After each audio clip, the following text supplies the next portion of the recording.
The test is in 4 sections. At the end of the test, you will be given 10 minutes to transfer your answers to an answer sheet. Now turn to Section 1. Section 1. You will hear a young student, Andrew, ringing an employment agency inquiring about their services. First, you have some time to look at questions 1 to 7.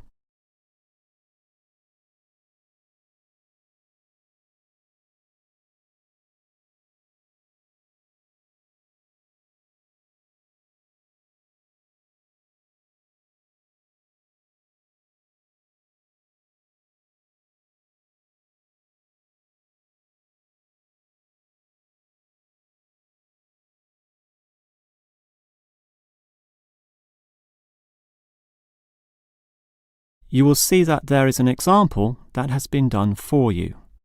On this occasion only, the conversation relating to this will be played first.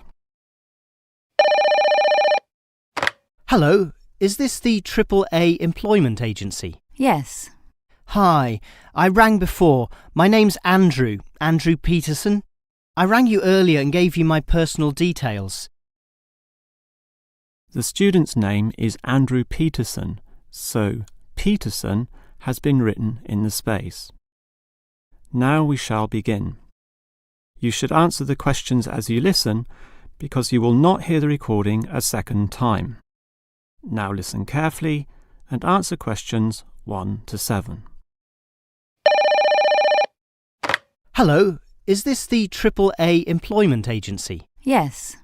Hi, I rang before. My name's Andrew Peterson. I rang you earlier and gave you my personal details. If you remember, I'm that student looking for work during the summer holidays. Oh, sure. Actually, I have your file right here. But we still need to add some further information. Yeah, that's what they told me, and that's why I'm ringing. What do you need to know? Well, we have to know your main level of education. It's a degree, I suppose. Yes, but I'm still doing it in engineering. It's quite interesting. Some of my friends are studying computing, though, so I'm interested in that also. Well, I'll just write in your main degree subject, engineering. We usually have a demand in computing, though. Have you worked with computers before? No, I just do some programming for fun at the university, but I almost got a job as a computer designer once. Actually, the only job I've ever had was as a car salesman, believe it or not. Well, at least you've had experience dealing with customers. What about hobbies, though? Sometimes they can help develop useful skills. In my free time I don't do much, mostly study. I play chess occasionally at the university chess club. That's right next to the tennis courts, but I'm not interested in that. Chess helps develop analytical skills, so I'll put that down. Of course, it's your main skills that employers want to know about. What would you say they are? Well, I'm in my 3rd year now, studying electrical machines and generating systems, but I'd say electronics is my best skill, much better than, say, my machine skills, which aren't so good actually. Okay, machine skills are in demand, but so too are electronic ones, so we might be able to find you a part-time job in that field. But what sort of money do you expect to get? Oh, anything really. I'd want the standard payment, let's say. What's normal? 1,000 a month? 1,500? I'll just put $1,200, okay?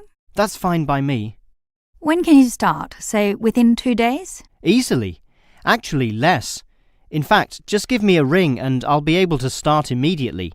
Although I admit it'll take me a few days to get used to getting up early in the morning. Okay, that's just about it. Unless you'd like to add anything else which may help with your application?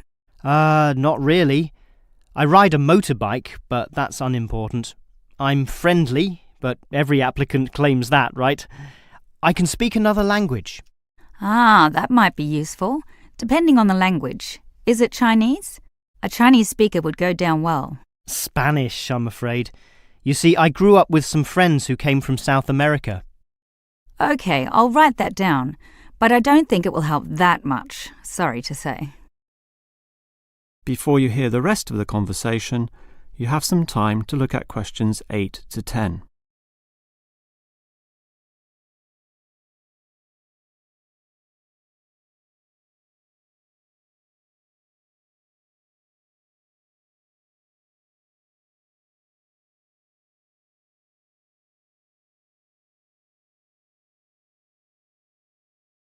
Now listen and answer questions 8 to 10. Well, thanks for your help, and hopefully I'll get a job soon. But can I just ask one more question? Sure. What basically are employers looking for when they interview someone? Oh, many things. Being hardworking, diligent, and focused on your job is good. But surprisingly, it often means you can't see the bigger picture or provide suggestions which help the company move forward. That requires thinking for yourself, outside the box, as they say, and being free of the standard ways of approaching tasks. Employers certainly value that. I guess experience must help, though. It depends. If it involved a routine job, one which didn't exercise your mind, it might not mean that much at all. But since companies are basically composed of people, it is important to be able to get along with others. There's no point in hiring someone whom the other employees don't like, right? That just causes problems. In fact, I would say that being friendly and approachable ranks far more highly than your academic qualifications. Okay, and that's all assessed at the interview, right? Yes, and your qualifications, experience, and approach to the job, such as whether you can do different things, work overtime, or do long hours, is needed. But those latter qualities are pretty much standard. What may be more important is based on the fact that things inevitably go wrong. Mistakes are made, and someone's got to fix them in a way that creates the least disturbance. People with demonstrated abilities to do this are certainly regarded highly. I see. That's very interesting. That is the end of section 1. You now have half a minute to check your answers.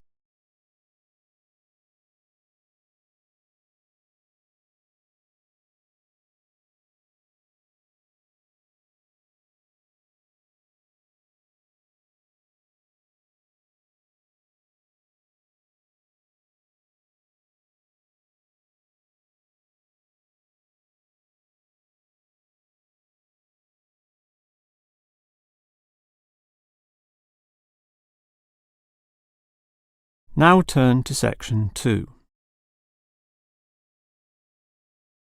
Section 2. You will hear the manager of a fitness centre giving information about the centre to some new customers. First, you have some time to look at questions 11 to 15.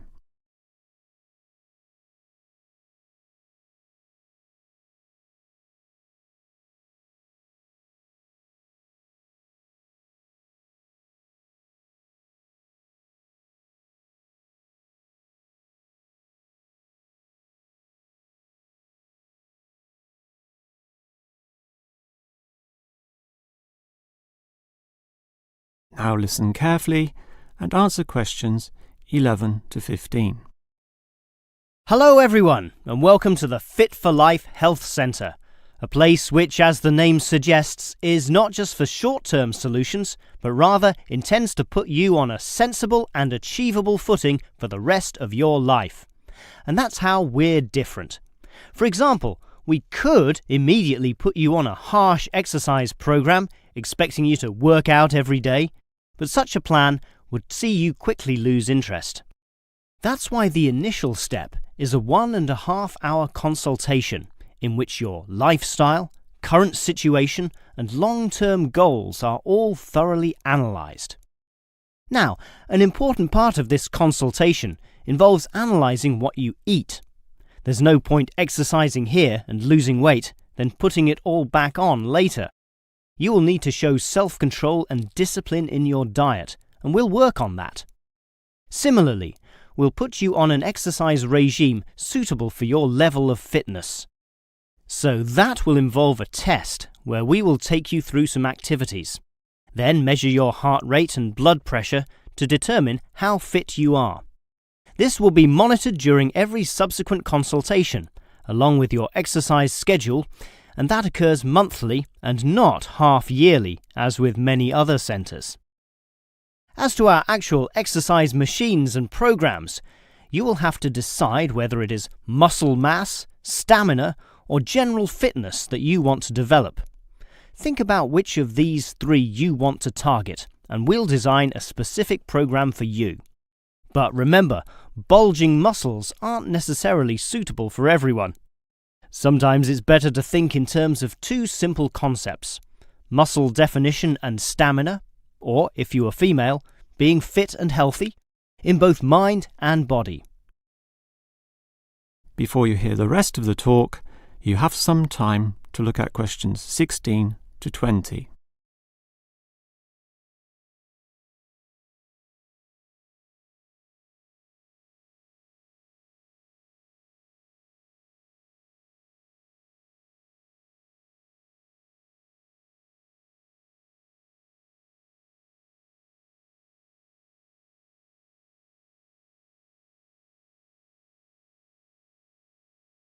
Now listen and answer questions 16 to 20. Now, if you're going to work out at this gym, you'll need to think about your reasons for exercising. So let's consider that in more detail. Muscle mass is certainly popular with the guys, probably seeking to impress the girls. And with muscles comes the confidence to do that, right?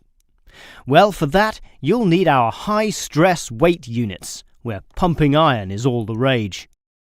Moving on to other benefits, one of the main ones is beating the tension of life, right? And the longer the exercise is, the greater the rewards in this respect. Thus, playing squash can certainly help, and so can swimming. But what's much better, as every jogger will tell you, is their activity. So we have ample jogging machines and they're always popular. They can provide good fitness too, as can the yoga classes. However, again, let's not forget playing squash, which I would say is the optimum way to improve your general well-being. Such an active, energetic game, plus the competitive element, drives you forward into high levels of health and fitness. These, of course, are the ultimate purposes of being here, but remember, the centre is full of like-minded people, all of whom are interesting to meet and valuable sources of information. The yoga classes have a pre- and post-meeting session, so you'll certainly meet others there, although they'll all be yoga enthusiasts, which limits the range somewhat. But whether doing yoga, swimming or exercising, everyone showers, right? So those facilities are where you'll hear all sorts of interesting conversations and really get to know people. Not like the front desk area, which is mostly empty as patrons go immediately inside to do their exercise. Of course, the front desk can answer all your questions and has information brochures and such like, but for knowing more about a greater variety of subjects and community concerns, look at the notice board in the yoga studio, where there's a huge array of papers, leaflets and articles, all for you to read and consider. That is the end of section 2. You now have half a minute to check your answers.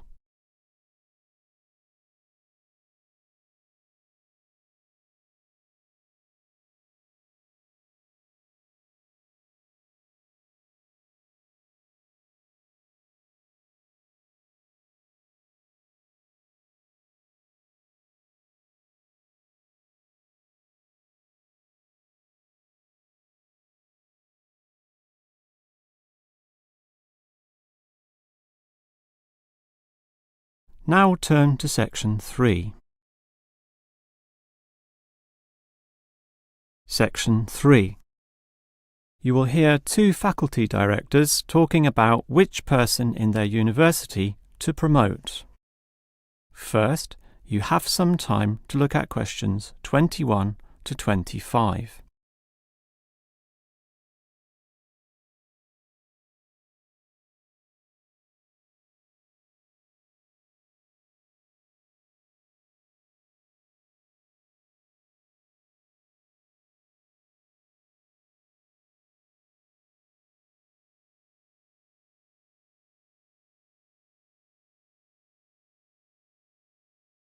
Now listen carefully and answer questions 21 to 25. OK, we've got to decide who to promote to leading education officer. Someone from the arts faculty, I suppose. Well, it can be from any faculty, since the position requires more general skills. Handling personnel, settling disputes and motivating them to focus on the task. It was the last position which involved computer knowledge, not this one. Surely computer knowledge would help. So too would knowledge in the arts. Sure, it would help, but the key criterion is being able to direct the staff appropriately. So it doesn't matter then from which faculty we select our candidates?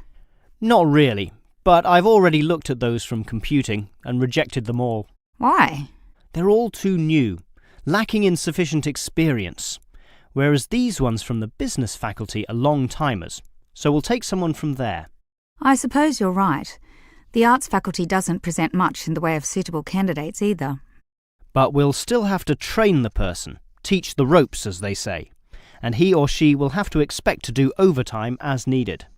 Of course, it can get so busy that if we were open on the weekend, they'd have to work then as well. Just as well we're a Monday to Friday university, right? Right. But are you sure these people will actually want the job? The salary isn't such an improvement on their current ones. I know, but there are benefits. You get overtime rates, a nice place to put your car, as well as additional petrol money if you drive for company purposes, which they'll probably be required to do. But those benefits are quite limited, especially given all the work and responsibility involved. People often don't like that. They prefer the creative freedom of less senior teaching positions. Yeah, I know. But these candidates should realise that if they do this job well, there'll be more promotions down the line. You know how everyone likes having their own office, right? Sure. Well, that would come after a few years, if they're prepared to work hard and grow with the university. Yes, that should attract these people. Before you hear the rest of the conversation, you have some time to look at questions 26 to 30.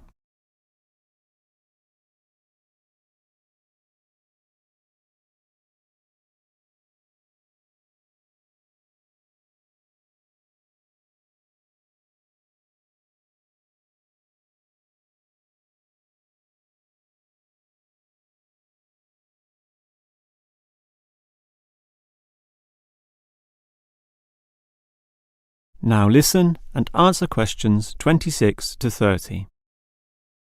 Well, that's enough talk about the job. What about the actual candidates? How many do we have? I've narrowed it down to 4. Just using their first names, that's Stephen, Abdul, Lek and Oscar. As you said, there's quite a bit of experience between them, about 34 years in all. What's the exact breakdown of figures? Abdul and Stephen both have 7 years. Lek has 1 more, and Oscar is the most experienced at 12. But who's the most qualified? Stephen and Abdul have an MBA. Oh, sorry, Abdul's got something called a MBP, some foreign thing which translates as Master of Business Practice. I'm not sure what that is, but does he do the job well? Very well, apparently. Better than Lek and Oscar, who hold a degree and some certificates respectively. But we have to think about any drawbacks. You know, possible issues with any of them. I asked the respective deans for feedback, and I found out that Stephen, the younger one, drinks a bit. So he has a problem with alcohol?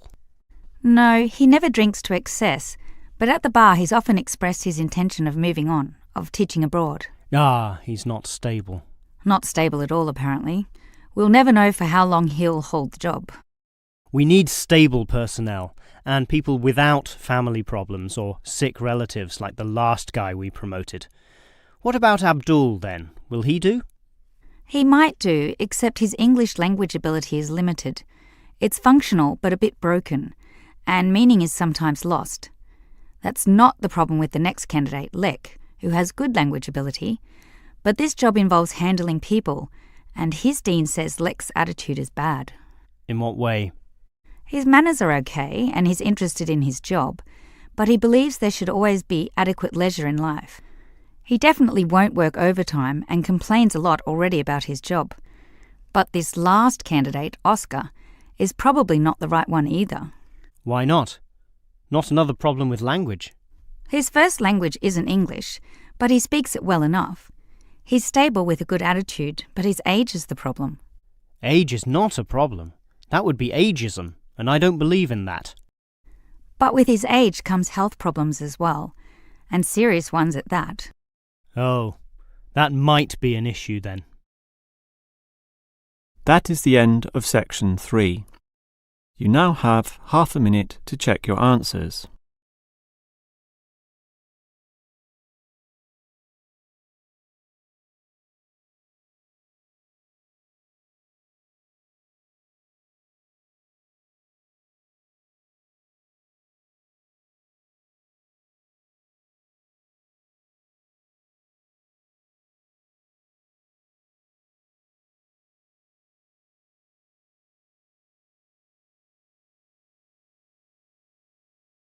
Now turn to section 4. Section 4. You will hear a lecturer talking about caves. First, you have some time to look at questions 31 to 33.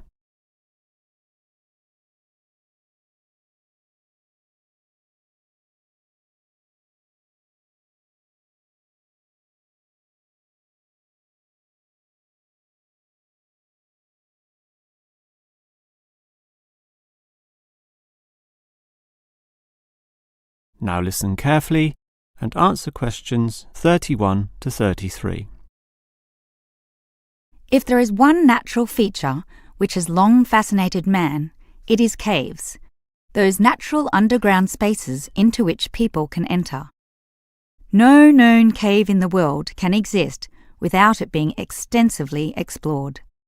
Whether it be in remote areas, such as the Clearwater Cave in Borneo, or immensely long and difficult, such as Mammoth Cave in America.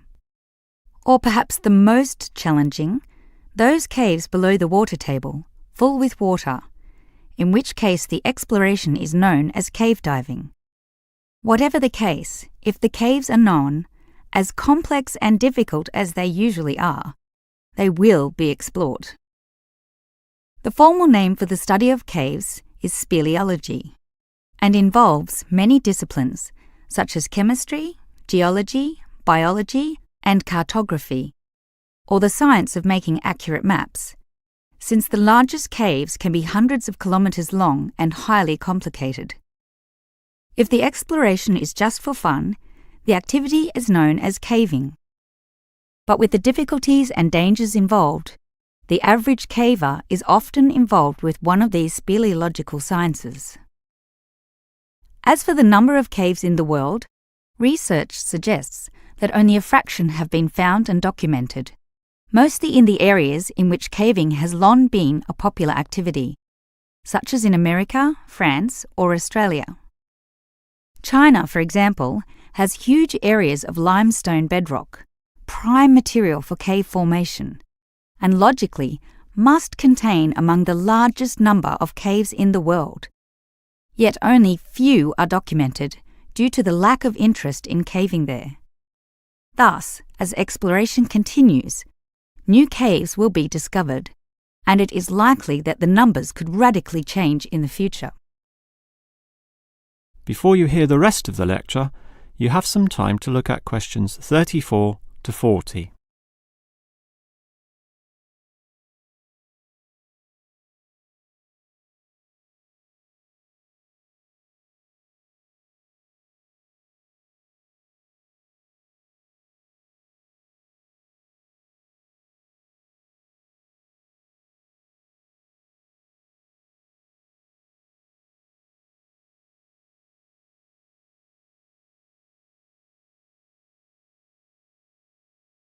Now listen and answer questions 34 to 40. With caves being such mysterious and intriguing places, the obvious question concerns how they form. The most common cause is the effect of slightly acidic water in a process called dissolution. Here, water seeps into the ground and down through rock masses. If this rock is soluble, the water dissolves some of it, and over time, the passage expands to become a cave or cave system. The largest and most common of these involves limestone, although other materials are possible, including gypsum, marble, and even salt. Now, if the cave is formed at the same time as the rock, it is called a primary cave, and the most common of these are lava tubes.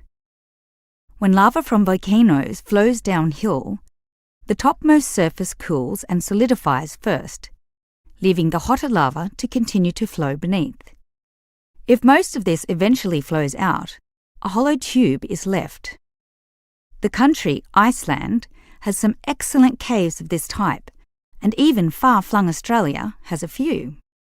Finally, there are sea caves, formed from waves pounding into coastal cliffs and eroding into fault lines or softer rock. These caves are usually the shortest, about 50 metres at most, since the erosive action of the waves can only reach a certain distance. However, it is limestone caves which will always be the most interesting. This is due to the presence of limestone formations.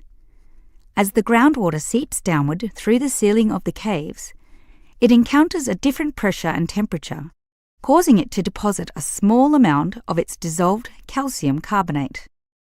Over time, through the action of millions of drops, this deposition process results in ever-growing masses, known as stalactites, if hanging from the ceiling, or stalagmites, if growing from the floor.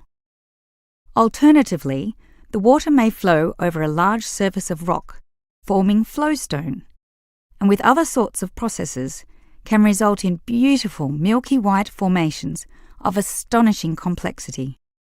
One of the best examples of this, as well as of what surprising discoveries may yet await, is the Lechuguilla Cave in New Mexico. In the 1950s, some cavers heard the sound of wind underneath some large boulders on the cave floor, a clear sign of a deeper passageway.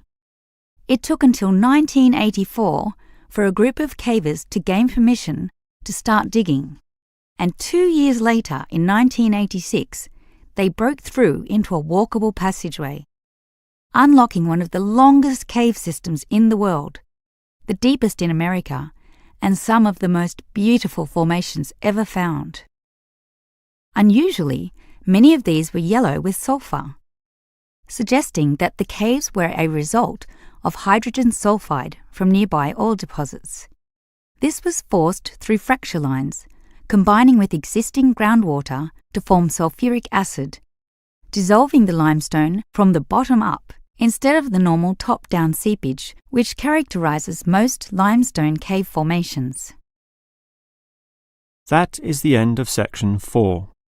You now have half a minute to check your answers.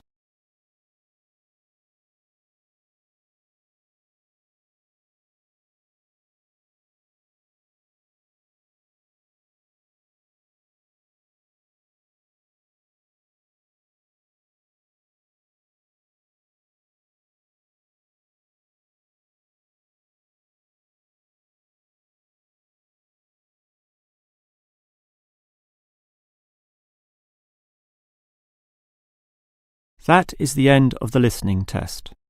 In the real IELTS test, you would now have 10 minutes to transfer your answers to the answer sheet.